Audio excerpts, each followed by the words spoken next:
Hello अस्सलाम वालेकुम, कैसे हैं आप सभी लोग। तो आज मैं ये ज़िगज़ैग का जो कंगूरे बनाए हैं वो ज़िगज़ैग स्टिच से कैसे बनाएं, और ज़िगज़ैग स्टिच का एक और यूज़ बताऊंगी आप लोगों को। बहुत इजी है, बहुत जल्दी भी बन जाता है।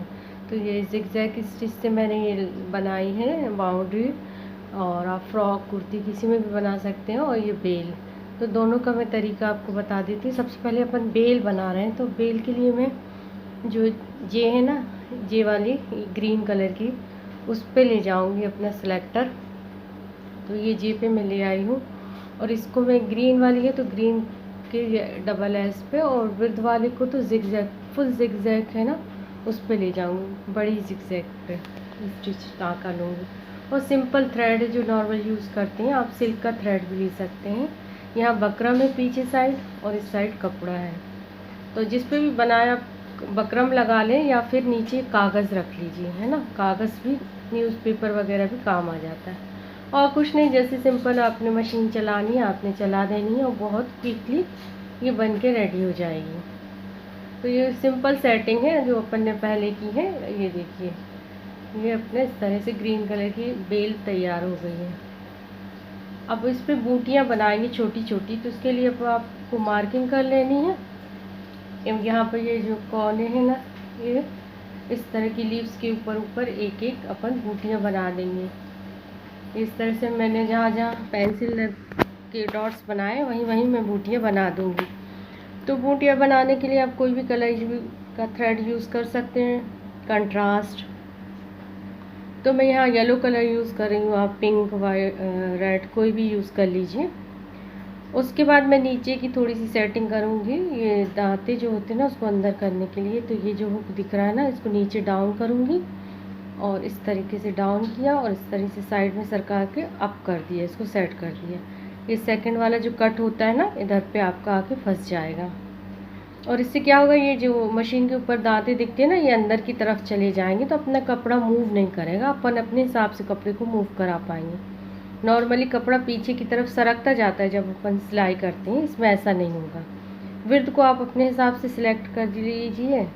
और ये जिगजैग पैटर्न ही बना रहे हैं, ये वाला सिलेक्टर है, येलो जिगजैग पैटर्न है। और इस पे लेंथ पे आपको 1 से लेके 0 के बीच में रख दीजिए। टेंशन थ्रेड 4 है। अब यहाँ पे आप एक एक, जहाँ पे मैंने पेंसिल फेरी थी ना, वहीं पर पेंसिल के डॉट्स लगाए थे, वहीं पर आपको जिगजैग स्टिच चला देनी है।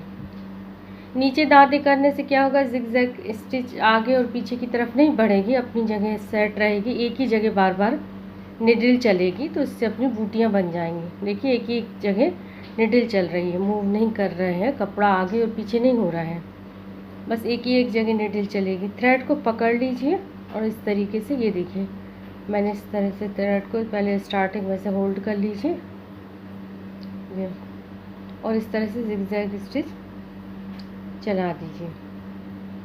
सिंपल जैसे चलाते, ये थ्रेड होल्ड किया मैंने, और इस तरह से जिगजैग स्टिच चला दी। वो एक ही एक जगह चलती रहेगी, और आपकी बूटियाँ इस तरह से छोटी छोटी बन जाएंगी। इसलिए वो मैंने दांते अंदर किए थे कि एक ही एक जगह निडल चलती रहे, और जल्दी जल्दी अपने बूटे बन जाएं।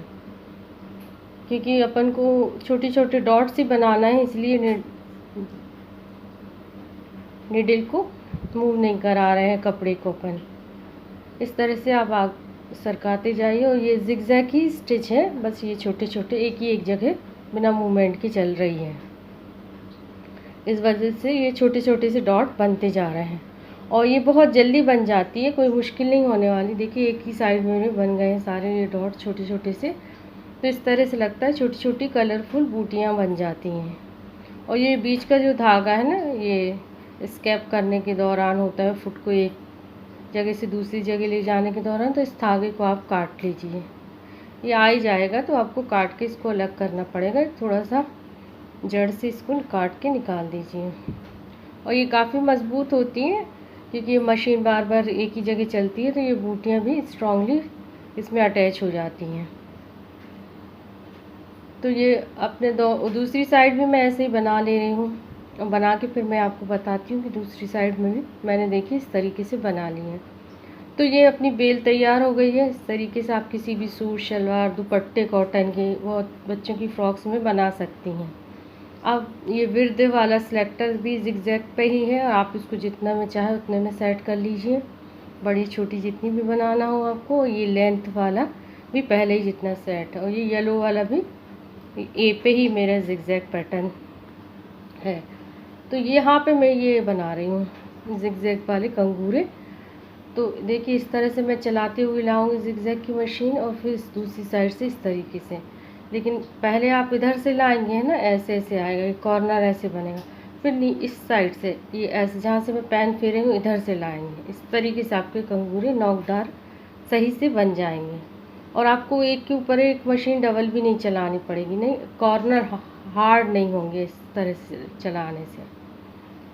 तो मैं इस तरह से जिगजैग पैटर्न बिल्कुल सिंपल, एक बार चलानी है और चलाते हुए ला देनी है। दांतें मैंने फिर से ऊपर कर लिए थे, क्योंकि अब मुझे मशीन को मूवमेंट देना था, ताकि मेरा कपड़ा पीछे की तरफ सरकता जाए। तो मैंने दांतें ऊपर की तरफ ले आई थी, मैं आपको बताना भूल गई। और इस तरह से मैं जिगजैग स्टिच नॉर्मल जैसे चलाते हैं वैसे लेके आ रही हूँ। कुछ भी नहीं है, बस जैसे मशीन चलेगी वैसे आ जाएंगे, इसमें आपको कोई भी कुछ नहीं करना। देखिए मैं आपको पास से बता रही हूँ, यहाँ पर मेरा एक कॉर्नर बन गया। अब ये वाले हिस्से से फिर मैं लाऊंगी, ताकि नोक सही से बने। जहाँ से मैं पैन रख रही हूँ, एक्चुअली वो रोशनी में ना सही नहीं समझ आता, रोशनी बहुत ज़्यादा वहाँ से हो रही ना, इधर से आप फिर ले आइए लाइट की। तो यहाँ पर मैं इस तरीके से लेती आ रही हूँ, बिल्कुल सिंपल जिगजैग की एक लाइन फेर देनी है। ये अपना खांचा टाइप का बन जाता है, कि यहाँ से आपको इस तरह से बाउंड्री की एक फर्स्ट स्टेप हो जाता है। तो ये पूरे जिगजैग स्टिच से इस तरह से खांचे बन चुकी हैं आपके। और जितने भी चौड़े बनाना है, पतले बनाना है, बना सकते हैं आप विर्द को सिलेक्ट करते हुए। मैंने मीडियम साइज़ की बनाया है और जिगजैग ली है विर्द। और ये कॉर्नर में कैंची से अब काट ले रही हूँ। ये मैंने पूरे सीजर से इसको हटा दिया कॉर्नर, इसको फिर बाद में बिल्कुल किनार से काट लेना है। कोई मुश्किल नहीं है, क्योंकि इसके बाद भी अपन एक सिलाई ऊपर से फिनिशिंग की फिर से फेरेंगे। अब जैसे जिगजैग स्टिच पहले सेट थी, मैंने सेम उसी पे सेट रखा, बस इसके ऊपर से एक बार और मैं फेर दूँगी मशीन, और कुछ भी नहीं किया, ताकि जहाँ से कुछ थ्रेड वाइट कपड़ा दिख रहा है या थ्रेड दिख रहे हैं या कट गए हैं, तो वो फिर से रीसेट हो जाए और फिर से मजबूती के साथ अटैच किनारी बन जाए, और फिनिशिंग भी दिखेगी। तो इसलिए एक दो बार तो ज़रूर ही फेरें आप, है ना, जब तक आपको फिनिशिंग लगे अच्छी। एक बार और दोबारा फेर दीजिए, है ना। तो मैंने इधर पर दोबारा से स्टिच फेर दी है। इसके बाद एक चीज़ मैं आपको और बताऊंगी, इसमें फिनिशिंग और अच्छी कैसे आएगी आपकी किनारे की। तो पहले तो मैं इसको एक बार सेकंड बार फेर लेती हूँ जिगजैग स्टिच। तो ये मैंने इसको कंप्लीट कर लिया है। इससे थोड़ी डेंस भी हो गई है और सफाई भी दिखेगी, ये हो गया। अब यहाँ पर मैं क्या करूँगी, एक सेटिंग और बताती हूँ। सिंपल आप रनिंग स्टिच भी फेर सकते हैं, या अगर आपको देखिए ये ग्रीन वाली है जो सिंपल, और यहाँ पे मैं ये ग्रीन जो डबल थ्रेड आता है ना, ये वाली फेर रही हूँ। आप सिंपल रनिंग भी फेर सकते हो। यहाँ पर भी मैंने ऐसे सेट कर लिया है। यहाँ किनार से बिल्कुल जड़ से लगाते हुए मैं एक स्टिच फेर दूँगी। ये रनिंग ही स्टिच है, लेकिन डबल आ रही है।